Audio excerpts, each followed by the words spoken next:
स्वागत है आपका पॉजिटिव इनबॉक्स हिंदी चैनल पर। इस चैनल पर आपको नई नई और दिलचस्प कहानियाँ मिलती हैं। अगर आप पहली बार इस चैनल पर आए हैं तो चैनल को सब्सक्राइब कर लीजिए और वीडियो अच्छी लगे तो कमेंट और लाइक करना बिल्कुल मत भूलिएगा। सैकड़ों साल पुरानी बात है जब किसी गांव में रघुनाथ नाम का एक किसान अपनी पत्नी के साथ रहता था। वैसे तो उनके जीवन में बहुत ही खुशहाली थी, लेकिन उनकी सबसे बड़ी चिंता यही थी कि उनके पास कोई संतान नहीं थी।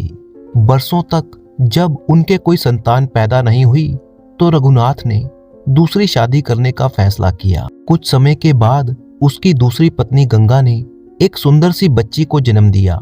वो कन्या इतनी कोमल और इतनी मनमोहक थी, उसे देखने पर लगता था जैसे स्वर्ग की कोई कन्या धरती पर उतर आई हो। किसान और उसकी पत्नी ने उसका नाम विधि रखा। विधि के जन्म से ही उनके घर में खुशियों की बहार आ गई। उसकी माँ गंगा उसे बड़े लाड प्यार से पाल रही थी, लेकिन उनकी इन खुशियों को किसी की नजर लग गई। रघुनाथ की पहली पत्नी सुनीता, जो कि पहले से ही संतान ना होने के कारण बहुत ही परेशान रहती थी, अब वो इस छोटी सी बच्ची को देखकर और भी ज्यादा ईर्ष्या से भर चुकी थी। वो उस बच्ची को देखना भी पसंद नहीं करती थी। रघुनाथ अपनी बेटी और दूसरी पत्नी गंगा को बड़े ही प्यार से रखता, जिसके कारण सुनीता के अंदर जलन बढ़ती जा रही थी। कुछ दिनों के बाद जब छोटी सी बच्ची धीरे धीरे चलने लगी और उसका पिता उसे और भी ज्यादा प्यार करने लगा, तब किसान की पहली पत्नी सुनीता को लगने लगा कि ये बच्ची उसको उसके पति से दूर कर रही है। धीरे धीरे वह मासूम बच्ची की दुश्मन बन गई और वो हमेशा सोचती कि कैसे भी करके इस बच्ची को रास्ते से हटा दिया जाए। किसान की दूसरी पत्नी गंगा हमेशा घर के कामों में व्यस्त रहती और किसान रघुनाथ अपने खेतों में काम करता रहता। लेकिन पहली पत्नी सुनीता का मन अब एक भयानक योजना बनाने लगा था। एक दिन जब गंगा किसी काम से घर से बाहर गई हुई थी और रघुनाथ अपने खेतों में काम कर रहा था, तो सुनीता को अच्छा मौका मिल गया। उसने छोटी सी बच्ची को अपने गोद में उठाया और उसे लेकर जंगल की तरफ निकल गई।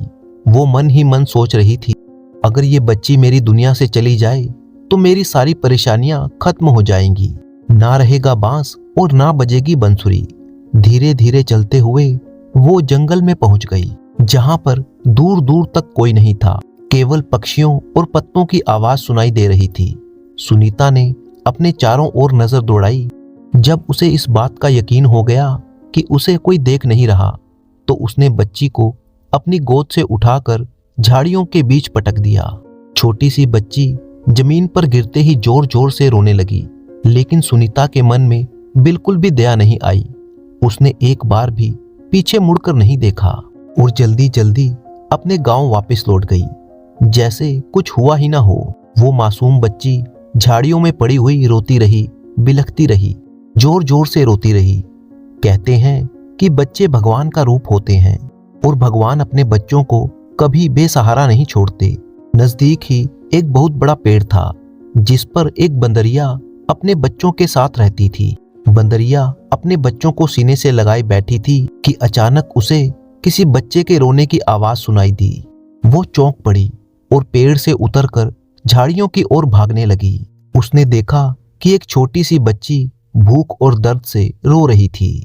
बंदरिया ने उस बच्ची को अपनी गोद में उठा लिया, लेकिन बच्ची अभी भी रो रही थी। शायद उसे अपनी माँ की गोद चाहिए थी। बंदरिया ने उसे शांत करने के लिए एक पेड़ से ताजा फल तोड़े और उन्हें निचोड़कर फलों का रस बच्ची के होंठों पर लगाया। जैसे ही बच्ची के मुंह में रस की कुछ बूंदें गई तो उसे कुछ आराम महसूस हुआ और धीरे धीरे वो शांत हो गई। बंदरिया ने बच्ची को अपनी गोद में सुला लिया और धीरे धीरे उस बच्ची की आंखें बंद हो गई, बिल्कुल वैसे ही जैसे एक माँ अपने बच्चों को प्यार करती है। अब बंदरिया के मन में एक नई जिम्मेवारी का एहसास हो रहा था कि उसे इस बच्ची की रक्षा करनी है। जिसे अपनी माँ का प्यार नहीं मिला, उसे एक बंदरिया की ममता मिल गई थी। बंदरिया की देखभाल में वो मासूम सी नन्ही बच्ची धीरे धीरे बड़ी होने लगी। बंदरिया उसे अपनी संतान की तरह पाल रही थी वो रोज उसे मीठे फलों का रस पिलाती। जब बच्ची को रात के समय ठंड लगती तो उसे अपने शरीर से चिपकाकर गर्मी देती। इसी जंगल में नजदीक ही एक महात्मा जी की कुटिया थी। एक दिन जब महात्मा जी वहां से गुजरे तो उन्होंने देखा कि बंदरिया की गोद में एक छोटी सी बच्ची है। वो बंदरिया अक्सर महात्मा जी की कुटिया में आया करती थी, इसीलिए वो महात्मा जी को अच्छी तरह से पहचानती थी। महात्मा जी ने जब देखा कि उनकी प्यारी बंदरिया की गोद में एक छोटी सी बच्ची है तो उन्होंने बंदरिया की गोद से उस छोटी सी बच्ची को ले लिया और बड़े ध्यान से उसे देखने लगे। महात्मा जी के मन में उस छोटी सी बच्ची के लिए प्रेम उमड़ने लगा। वो सोचने लगे, आखिर ये बच्ची कहाँ से आई, इसे जंगल में कौन छोड़ गया। महात्मा जी उस बच्ची को अपनी कुटिया की तरफ ले चले। उन्होंने बंदरिया को पुचकारा और कहा कि तूने इस बच्ची की रक्षा करके बहुत ही पुण्य का काम किया है, आज से ये मेरी बेटी होगी। और फिर महात्मा जी ने उस बच्ची का नाम ज्योति रख दिया, क्योंकि वह सचमुच चमकते हुए सूर्य के समान सुंदर और तेजस्वी थी। अब ज्योति महात्मा जी के साथ रहने लगी, लेकिन बंदरिया के साथ भी उसका अटूट संबंध बना हुआ था। बंदरिया अब कुटिया के पास ही रहती और हर समय ज्योति का ध्यान रखती। जब वह रोती तो बंदरिया उसे सहलाती, उसे अपनी गोदी में झूला झुलाती। महात्मा जी भी खुश थे कि ईश्वर ने उन्हें बच्ची के रूप में एक बेटी दे दी थी। महात्मा जी ने ज्योति को पूजा पाठ और ज्ञान ध्यान की शिक्षा देना शुरू कर दिया। समय बीतता गया और ज्योति धीरे धीरे बड़ी होने लगी। वो जंगल के जीव जंतुओं से बहुत ही घुल मिल गई थी। खास तौर पर वह बंदरिया के बच्चों के साथ बहुत ही घुल मिल गई थी। महात्मा जी जब भी पूजा पाठ करते तो ज्योति उनके पास जाकर बैठ जाती और बड़े ही ध्यान से उनको देखती। धीरे धीरे वो कई मंत्र भी सीख चुकी थी। महात्मा जी को वो बाबा और बंदरिया को माँ कहकर पुकारती। ज्योति अब जवान हो चुकी थी और पहले से भी ज्यादा सुंदर लगने लगी थी। वो बिल्कुल किसी स्वर्ग की अप्सरा की तरह दिखाई देती। अब तो वह कुटिया की देखभाल भी करने लगी थी। वो महात्मा जी के लिए भोजन बनाती और बंदरिया के बच्चों को भी खाना खिलाती। एक दिन की बात है जब महात्मा जी ने ज्योति को अपने पास बुलाया और बोले, बेटी मैं कुछ दिनों के लिए तीर्थ यात्रा पर जा रहा हूँ। ये सुनकर ज्योति थोड़ा सा उदास हो गई, लेकिन महात्मा जी ने उसे समझाया, तू चिंता मत कर, मैंने सब इंतजाम कर दिया है। घर में भोजन, लकड़ियां, पानी सब कुछ रखा हुआ है। तुझे बाहर जाने की जरूरत नहीं पड़ेगी और ये बंदरिया तो तुम्हारे साथ है ही। ज्योति को समझा बुझाकर महात्मा जी तीर्थ यात्रा पर निकल पड़े। घर के अंदर सिर्फ ज्योति और बंदरिया और उसके बच्चे ही थे। महात्मा जी के जाने के बाद अब ज्योति भी पूजा पाठ करती और उसके बाद ही वो भोजन ग्रहण करती। एक दिन जब ज्योति पूजा पाठ कर रही थी तो पीछे से बंदरिया के एक बच्चे ने सारा भोजन खराब कर दिया। जब पूजा समाप्त हुई तो ज्योति ने वापस आकर देखा कि रसोई का सारा सामान बिखरा पड़ा था। ये देखकर उसे बहुत ही दुख हुआ। उसने छोटे से बंदर को डांट लगाई तो गुस्से में आकर उस बंदर ने चूल्हे पर पानी गिरा दिया। ज्योति को अब बड़ी मुश्किल का सामना करना पड़ रहा था, क्योंकि चूल्हा अब ठंडा हो चुका था। अब उसके पास आग भी नहीं थी। ये देखकर ज्योति बहुत ही परेशान हो गई और सोचने लगी, बाबा ने कहा था कि बाहर मत जाना, लेकिन अब तो मेरे पास कोई उपाय नहीं बचा।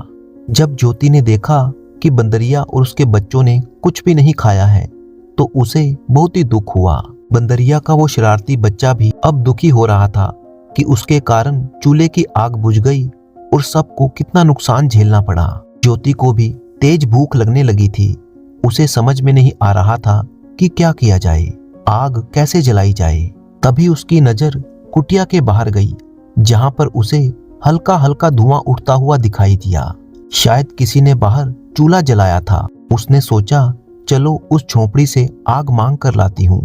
धीरे धीरे वो झोपड़ी की तरफ चल दी, जो जंगल में कुछ दूरी पर थी, और वहां पर धुआं उठता हुआ दिखाई दे रहा था। जब ज्योति उस झोपड़ी के पास पहुंची तो उसे अंदर से लकड़ियों के जलने की आवाज आ रही थी। झोपड़ी के पास जाकर उसने दरवाजा खटखटाया। झोपड़ी का दरवाजा खुला तो अंदर से एक बुढ़िया बाहर आई। उस बुढ़िया की आंखों में एक अजीब सी चमक थी। वो कोई साधारण बुढ़िया नहीं थी, बल्कि एक ठगनी थी जो अक्सर जंगल से गुजरने वाले राहगीरों को लूटा करती थी। जैसे ही उसने ज्योति को देखा तो उसके मन में लालच आ गया। उसने सोचा कि अगर मेरा बेटा भी घर पर होता तो मैं इस लड़की को जबरदस्ती घर में कैद कर लेती, लेकिन जब तक वो नहीं आ जाता मुझे किसी भी तरह से इस लड़की को यहाँ पर रोकना होगा। बुढ़िया ने बनावटी प्यार दिखाते हुए ज्योति से कहा, आओ बेटी, अंदर आओ। तुम कौन हो और यहाँ पर कैसे आना हुआ? तुम जैसी सुंदर लड़की को इस जंगल में देखकर मुझे बहुत ही हैरानी हुई। वो बोली, अम्मा, मैं अपने बाबा की लाडली बेटी हूँ। वो बहुत ही नेक इंसान है और अभी वो तीर्थ यात्रा पर गए हैं। मैं घर पर अकेली थी और गलती से चूल्हे की आग बुझ गई। तुम मुझे थोड़ी सी आग दे दो ताकि मैं अपना खाना बना सकूं। उस ठगनी बुढ़िया ने मन में विचार किया कि अगर मैं इस लड़की को थोड़ी देर यहाँ पर रोक लूं तो मेरा बेटा आ जाएगा, तब हम दोनों इसे आसानी से बंधक बना लेंगे। बोली, बेटी, आग तो मैं तुम्हें दे दूंगी, लेकिन बदले में तुझे मेरा एक काम करना होगा। वो कैसा काम अम्मा? बुढ़िया ने कहा, बेटी, मैं बहुत ही बूढ़ी हूँ और कमजोर हो चुकी हूँ। मुझसे अब घर का काम नहीं होता। अभी थोड़ी देर में मेरा बेटा आने वाला है और उसे बहुत ही भूख लगेगी। देखो, वहां पर बाजरे के दाने रखे हैं, इन्हें चक्की में पीसकर आटा बना दो, उसके बाद मैं तुम्हें आग दे दूंगी। ज्योति ने बिना देरी किए बाजरे को पीसना शुरू कर दिया। जब आटा बनकर तैयार हो गया तो वो बुढ़िया के पास आकर कहने लगी, अम्मा, मैंने आटा पीस दिया है, अब तुम मुझे जल्दी से आग दे दो, मुझे घर लौटना है। बुढ़िया ने फिर से एक बहाना बना दिया, बेटी, तू तो बहुत ही मेहनती और अच्छी लड़की है, लेकिन देख मेरा घर कितना गंदा पड़ा है, मुझसे साफ सफाई नहीं हो पाती। तू मेरा एक काम कर दे, बस झाड़ू लगा दे। ज्योति को ये काम भी बहुत बड़ा नहीं लगा। उसने झाड़ू उठाया और घर की सफाई कर दी। बुढ़िया बार बार घर के दरवाजे की तरफ देख रही थी क्योंकि उसे अपने बेटे के लौटने का इंतजार था, लेकिन उसे चिंता भी हो रही थी कि अगर उसका बेटा देरी से आया तो ये लड़की कहीं चली न जाए और उनके हाथ से निकल न जाए। ज्योति बुढ़िया के पास आई और बोली, अम्मा, अब तो मैंने आपका सारा काम कर दिया, अब तो मुझे आग दे दो। बुढ़िया ने एक बार फिर से चाल चली और बोली, प्यारी बेटी, तू कितनी अच्छी और भोली है। तू देख तो जरा, मेरा कुआं सूख गया है। अगर तू मेरे लिए कुएं से थोड़ा सा पानी ला दे तो मैं तेरी बहुत ही आभारी रहूंगी। मैं तुझे आग भी दे दूंगी। अब तो ज्योति को थोड़ा सा संदेह हुआ, लेकिन उसने कुछ नहीं कहा। वो जल्दी से घड़ा उठाकर कुएं से पानी लेकर आ गई। अब ज्योति ने साफ साफ बुढ़िया से कहा, अम्मा, आप चाहे मुझे आग दो या ना दो, मैं तो अपने घर जा रही हूँ। बुढ़िया ये जानती थी कि अगर अब उसने ज्योति को रोकने की कोशिश करी तो वो भाग सकती है। उसने ज्योति से कहा, अच्छा बेटी, मैं तुझे आग दे देती हूँ। तूने मेरा इतना काम किया है तो उसके बदले में तू ये बाजरे की पोटली ले जा, इसका आटा बना लेना और साथ ही ये 2 लड्डू भी रख ले, घर पहुंचकर इन्हें खा लेना। ज्योति ने खुशी से बाजरे की पोटली और लड्डू रख लिए और आग लेकर वो अपने घर की तरफ चली गई। असल बात तो ये थी कि बुढ़िया ने जो बाजरे की पोटली ज्योति को दी थी, उस पोटली में छेद था। जब ज्योति बुढ़िया की झोंपड़ी से चलते चलते अपने घर तक पहुंची तो रास्ते में पोटली में से बाजरे के दाने बिखरते चले गए और वो जो 2 लड्डू बुढ़िया ने दिए थे वे साधारण लड्डू नहीं थे, बल्कि उनमें बेहोश कर देने वाली जड़ी बूटियां मिलाई गई थीं। घर पहुंचकर ज्योति बहुत ही खुश थी क्योंकि अब उसे आग मिल चुकी थी। उसने तुरंत अपना चूल्हा जलाया, खाना बनाया। सबसे पहले उसने बंदरिया और उसके बच्चों को खाना खिलाया, फिर उसने खुद खाना खाया। लेकिन उसे अंदाजा नहीं था कि जो बाजरे की पोटली वो अपने साथ लेकर आई थी वही उसके दुर्भाग्य का कारण बनने वाली थी। हुआ ये कि उधर ठगनी बुढ़िया का बेटा, जो उसी की ही तरह एक ठग लुटेरा था, देर रात जब वो अपने घर में आया तो उसके कदम रखते ही बुढ़िया ने उसे फटकार लगाई और कहने लगी, अरे तू आज कहाँ मर गया था? तुझे पता नहीं, आज एक शिकार हमारे हाथ से निकल गया। वो कहने लगा, कौन सा शिकार? तब बुढ़िया ने झुंझलाते हुए कहा, अरे मूर्ख, अभी थोड़ी देर पहले एक बहुत ही सुंदर लड़की खुद चलकर हमारे घर आई थी, लेकिन तू यहाँ पर नहीं था, इसीलिए मुझे उसको जाने देना पड़ा। मैंने उसे थोड़े से बाजरे के दाने दिए थे और उस पोटली में मैंने छेद भी कर दिया था। तू उन दानों का पीछा करता चला जा, वो दाने तुझे लड़की तक पहुंचा देंगे। वो आदमी उन दानों का पीछा करते हुए ज्योति के घर की तरफ चल दिया। दूसरी तरफ ज्योति ने खाना खाने के बाद बुढ़िया के दिए हुए वो लड्डू भी खा लिए और उन लड्डुओं के असर से वो बेहोश होकर गिर गई। उसकी ऐसी हालत देखकर बंदरिया उसको जोर जोर से हिलाने लगी, परंतु कोई फायदा न हुआ। जब बुढ़िया का लड़का बाजरे के दानों का पीछा करते हुए ज्योति की कुटिया तक आ पहुंचा तो उसने कुटिया के दरवाजे को खोलने की कोशिश की, परंतु दरवाजा अंदर से बंद था। वो जोर जोर से दरवाजे को पीटने लगा, परंतु अंदर मौजूद बदरिया और उसके बच्चों ने खतरे को भांप लिया और वो उस ठग पर टूट पड़े। आखिरकार ठग को अपनी जान बचाकर वहां से भागना पड़ा, परंतु बेचारी ज्योति अभी तक जमीन पर बेहोश पड़ी हुई थी। किस्मत का करना ऐसा हुआ कि उसी समय आसपास ही कहीं घोड़ों की टापों की आवाज गूंजने लगी। जंगल में एक बहुत बड़ा शाही काफिला प्रवेश कर चुका था। ये कोई साधारण काफिला नहीं था, बल्कि राजा विक्रम सिंह का काफिला था, जो अपने मंत्रियों और सैनिकों के साथ जंगल में शिकार खेलने के लिए आया था। तभी उनकी नजर कुटिया की ओर पड़ी। राजा ने अपने मंत्री से कहा, जाओ जरा देखो तो उस कुटिया में कौन रहता है। मंत्री कुटिया की तरफ गया।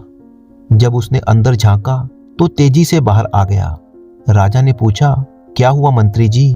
मंत्री बोला, महाराज, कुटिया के अंदर एक बहुत ही सुंदर लड़की बेहोश पड़ी है और उसके पास एक बंदरिया बैठी है जो रो रही है। राजा को ये सुनकर बड़ी हैरानी हुई। वो मंत्री के साथ उस कुटिया में पहुंच गया तो देखा कि लड़की बेहोश पड़ी थी और बंदरिया उसके पास बैठी हुई रो रही थी। राजा ने बंदरिया को पुचकारा और कहा, घबराओ मत, हम यहाँ पर तुम्हारी सहायता के लिए आए हैं। इसके बाद राजा ने ज्योति की नब्ज टटोली और बोला, शुक्र है ये अभी तक जिंदा है। उसने ज्योति के मुंह पर पानी के छींटे मारे, जिससे उसकी बेहोशी टूट गई और वो होश में आ गई। तब राजा ने उससे पूछा, मैंने तुम्हारी जान तो बचा ली, लेकिन तुम बताओ कि तुम कौन हो और इस जंगल में अकेली क्या कर रही हो? वो बोली, महाराज, मैं साधु बाबा की बेटी हूँ और ये बंदरिया मेरी माँ जैसी है।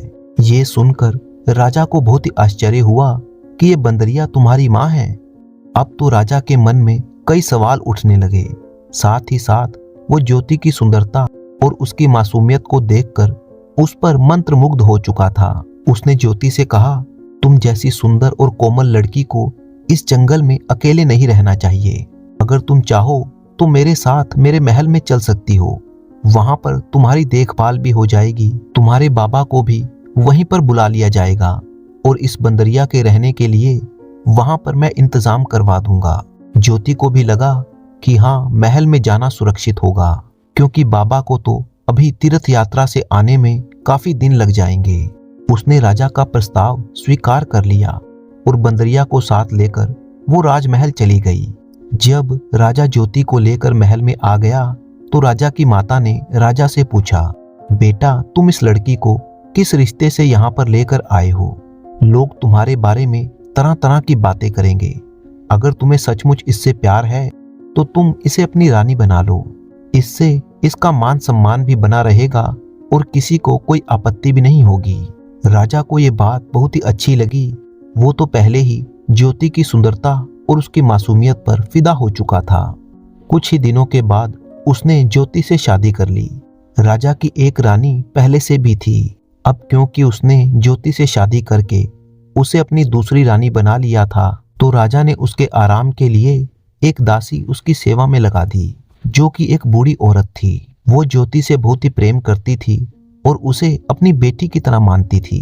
एक दिन वो दासी ज्योति के पास आई और कहने लगी, बेटी, मुझे तुमसे एक बात कहनी है। तुम्हारी जो सौतन है वो एक बहुत ही चतुर और चालाक औरत है। वो सिर्फ दिखाने के लिए तुमसे प्रेम करती है, लेकिन असल में वो तुम्हारी दुश्मन है। वो राजा के साथ तुम्हारा प्रेम सहन नहीं कर पा रही, इसीलिए उससे सावधान रहना। ज्योति ने जब ये बात सुनी तो मुस्कुराकर कहने लगी, अम्मा, तुम तो बेकार में ही चिंता करती हो। वो तो मेरी बड़ी बहन जैसी है। हम दोनों ही राजा की रानियां हैं, तो फिर उसे मुझसे जलन क्यों होगी? दासी ने निराश होकर सिर हिलाया और कहा, बेटी, ये बात तुम अभी नहीं समझोगी। दासी को मालूम था कि ज्योति को महल की राजनीति समझने में अभी काफी समय लगेगा। राजा की बड़ी रानी को ज्योति का महल में आना और राजा का उससे प्रेम करना बिल्कुल भी पसंद नहीं था। इसके साथ ही वो ज्योति की सुंदरता से भी बहुत ही ईर्ष्या करती थी। लेकिन वो इतनी चालाक थी कि उसने अपने मन की जलन को ज्योति के सामने जाहिर नहीं होने दिया। वो ज्योति के साथ मीठी मीठी बातें करती और उसे महल की राजनीति में उलझाने की कोशिश करती। ज्योति भी निर्दोष मन से उसे अपनी बड़ी बहन मानती थी। और फिर एक दिन राजा की बड़ी रानी ने अपने मन में एक भयानक षड्यंत्र रच लिया। उसने ज्योति से कहा, बहन, क्यों ना आज हम दोनों महल के बागीचे के पास बहने वाली जो नदी है वहां पर घूमने के लिए चलते हैं। वहां की साफ हवा और स्वच्छ वातावरण तुम्हारे मन को प्रसन्न कर देगा। ज्योति खुशी खुशी उसके साथ चलने को तैयार हो गई। इधर वो बंदरिया जो हमेशा ज्योति के साथ रहती थी, वो बड़ी रानी की मंशा को भांप गई थी। उसने ज्योति की साड़ी पकड़कर उसे रोकने की कोशिश की, पर ज्योति ने उसे डांटते हुए कहा, तुम्हें क्या परेशानी है? जब देखो मेरे पीछे पड़ी रहती हो। जाओ यहाँ से और हम दोनों को जाने दो। और फिर दोनों रानियां महल के बागीचे के पास बहने वाली नदी के पास जा पहुंची। कुछ देर तक वहां पर घूमने के बाद बड़ी रानी बोली, आओ बहन, मैं तुम्हें इस नदी के साफ पानी में तुम्हारी परछाई दिखाती हूँ, जिसमें तुम और भी ज्यादा सुंदर दिखाई दोगी। बेचारी ज्योति उसकी चिकनी चुपड़ी बातों में आ गई। जब ज्योति नदी के पानी में अपनी परछाई देखने के लिए झुकी तो पीछे से बड़ी रानी ने उसे नदी में धक्का दे दिया। ज्योति बहती हुई नदी में गिर गई और कुछ ही पलों में वो पानी में कहीं गायब हो गई। अब बड़ी रानी बहुत ही खुश थी कि उसके रास्ते का कांटा हमेशा के लिए हट चुका था। वो भागकर वापस अपने महल में चली गई, जैसे कुछ हुआ ही ना हो। जब शाम के समय राजा विक्रम सिंह अपने महल में लौटे तो उन्हें एहसास हुआ कि ज्योति कहीं दिखाई नहीं दे रही। उन्होंने तुरंत महल के सेवकों से पूछा कि हमारी प्यारी रानी ज्योति कहाँ पर है, लेकिन उन्हें कोई उत्तर ना मिला। तब राजा सीधा अपनी बड़ी रानी के पास गया और पूछा कि क्या तुमने मेरी ज्योति को देखा है? तुम्हें उसके बारे में कुछ मालूम है? बड़ी रानी ने बहुत ही मासूम सा चेहरा बनाते हुए कहा, महाराज, मैंने तो उन्हें नहीं देखा, लेकिन ये बंदरिया जो हमेशा उसके साथ चिपकी रहती थी, कहीं ऐसा तो नहीं कि इसी बंदरिया ने उसे कोई नुकसान पहुंचा दिया हो, क्योंकि पशु तो आखिर पशु ही होता है। ये सुनकर राजा को भी लगने लगा कि ये बंदरिया ही ज्योति के गायब होने के लिए जिम्मेदार है। उसने सैनिकों को आदेश दिया कि इस बंदरिया को बांधकर काल कोठरी में डाल दिया जाए। सैनिकों ने तुरंत राजा के आदेश का पालन किया, लेकिन अब राजा का मन बेचैन रहने लगा था। उसका दिल कह रहा था कि ज्योति पर कोई मुसीबत आ गई है। अब तो राजा का मन बहुत ही दुखी रहने लगा। उसने पूरे नगर में ज्योति को ढूंढने के लिए सैनिक भेजे, लेकिन कहीं भी ज्योति का कुछ पता ना लगा। अब तो राजा की हालत और भी ज्यादा खराब हो गई। उसने खाना पीना छोड़ दिया। उसके दिल में सिर्फ एक ही सवाल उठ रहा था कि मेरी ज्योति कहाँ चली गई। राजा हर रोज महल से निकलकर बागीचे में जाता और वहीं पर बैठकर अपनी ज्योति को याद करता। दूसरी तरफ जब महात्मा जी अपनी तीर्थ यात्रा पूरी करके अपनी कुटिया में पहुंचे तो उन्हें वहां पर अपनी बेटी नहीं दिखाई दी। कई दिनों तक वो ज्योति की तलाश में इधर उधर भटकते रहे। आखिरकार उन्हें पता लगा कि उनकी बेटी राजा विक्रम सिंह के साथ ब्याही गई है। तब महात्मा जी राजा विक्रम सिंह के महल में पहुंचे। राजा ने उन्हें पूरे सम्मान के साथ बिठाया और पूछा, महात्मा जी, आप कौन हैं और यहाँ पर कैसे आए? बाबा ने दुखी मन से कहा, मैं अपनी बेटी ज्योति को ढूंढ रहा हूँ। वो मेरी संतान की तरह थी। मैंने उसे जंगल में एक बंदरिया की देखरेख में छोड़ा था। मुझे मालूम हुआ है कि उसका विवाह आपके साथ हुआ है। ये सुनकर राजा चौंक गया और बोला, महात्मा जी, ये सच है कि आपकी बेटी ज्योति का विवाह मेरे साथ हुआ है। अब वो मेरी अर्धांगिनी बन चुकी है। लेकिन मेरा दुर्भाग्य ऐसा है कि हम दोनों एक दूसरे से बिछुड़ चुके हैं। मैं उसे भुला नहीं पा रहा हूँ। महात्मा जी ने राजा की बात बड़े ध्यान से सुनी और कहा, राजन, मेरी बेटी इतनी सरल नहीं कि कोई उसे इतनी आसानी से मार दे। वो जप तप और ध्यान योग करने वाली लड़की है। मुझे पूरा विश्वास है कि वो इस दुनिया में जीवित है। अगर हम लोग उसे ढूंढेंगे तो अवश्य ही वो मिल जाएगी। पहले आप ये बताइए कि वो बंदरिया कहाँ पर है जो हमेशा मेरी बेटी के साथ रहती थी। तब राजा ने सैनिकों को आदेश दिया कि तुरंत उस बंदरिया को काल कोठरी से निकालकर यहाँ पर लाया जाए। राजा के आदेश पर सैनिक उस बंदरिया को लेकर महल में आ गए। महात्मा जी ने बंदरिया के सिर पर प्यार से हाथ फेरा और उन्होंने राजा से कहा, राजन, ये बंदरिया हमें ज्योति तक पहुंचाने में हमारी बहुत ही सहायता कर सकती है। इसके बाद बंदरिया महात्मा जी को खींचकर महल के बाहर की तरफ ले जाने लगी। महात्मा जी बोले, राजन, ये बंदरिया अवश्य कुछ जानती है और ये हमें कुछ बताने का इशारा कर रही है। इसके पीछे पीछे चलना चाहिए। और फिर बंदरिया आगे आगे चलने लगी। महात्मा जी और राजा दोनों उसका पीछा करने लगे। आखिरकार बंदरिया उन्हें बगीचे के पास बहने वाली नदी के पास ले आई और नदी की तरफ इशारा करने लगी। महात्मा जी बोले, राजन, अवश्य ही ज्योति का इस नदी के साथ कोई ना कोई संबंध है। अंदेशा है कि ज्योति इस नदी में बह गई होगी, लेकिन मुझे विश्वास है कि वो अभी मरी नहीं। इसीलिए मेरी आपसे प्रार्थना है कि आप अपने कुछ सैनिकों के साथ इस नदी के किनारे किनारे जितने भी गांव पड़ते हैं वहां पर ज्योति की तलाश करवाइए। अवश्य ही मेरी बेटी हमें मिल जाएगी। राजा ने तुरंत महात्मा जी के आदेश का पालन किया और अपने सैनिकों को बुलाकर आदेश दिया कि इस नदी के किनारे किनारे जितने भी गांव हैं उनमें जाकर ज्योति की तलाश की जाए। राजा, महात्मा जी और बंदरिया वे तीनों भी नदी के किनारे किनारे चलते हुए ज्योति को ढूंढने लगे। कई दिनों तक वे भटकते रहे। एक रात की बात है जब महात्मा जी और राजा नदी के किनारे खेमा गाड़कर आराम कर रहे थे तो बंदरिया उनके पास आई और उन्हें अपने साथ चलने का इशारा करने लगी। वो दोनों तुरंत उसके पीछे पीछे चल दिए। तब राजा ने देखा कि सामने से एक लड़की नदी से पानी भरकर एक तरफ चली जा रही थी। राजा ने जब उसे गौर से देखा तो वो लड़की कोई और नहीं बल्कि ज्योति ही थी।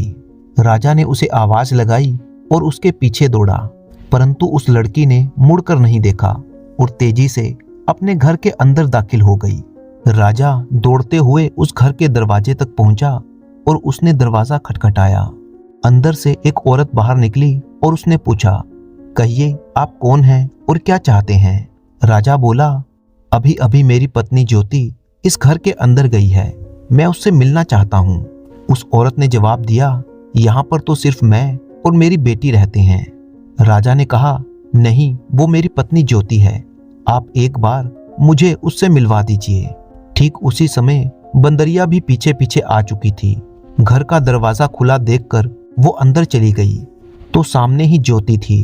बंदरिया को देखते ही ज्योति की आंखों में आंसू आ गए और उसने बंदरिया को गले से लगा लिया और माँ माँ कहकर रोने लगी।